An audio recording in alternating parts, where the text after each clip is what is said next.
Nagdeklara na ng diarrhea outbreak ang Rural Health Unit o RHU ng Caramuan, Camarines Sur dahil sa dami ng nagkakasakit ng diarrhea sa lugar. Batay sa datos ng RHU, umabot na sa 70 tao ang tinamaan ng nasabing sakit mula August 23. Samantala 5 naman dito ang binawian ng buhay.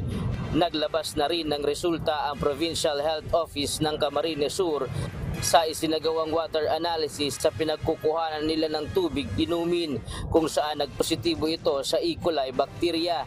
Samantala patuloy pa rin ang pagbibigay ng tulong at medical assistance ng probinsya ng Camarines Sur sa mga lugar na apektado ng nasabing sakit.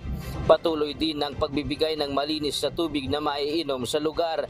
Pinaaalalahanan pa rin ng mga medical experts na siguraduhing malinis ang tubig na iinumin at panatilihing malinis ang kapaligiran. Hinihikayat din ang mga residente na agad na kumonsulta sa mga doktor kung may nararamdamang sintomas ng naturang sakit. Diyos ang aming sandigan, serbisyo publiko ang aming pinahahalagahan. Ryan Salatandol, Humahataw!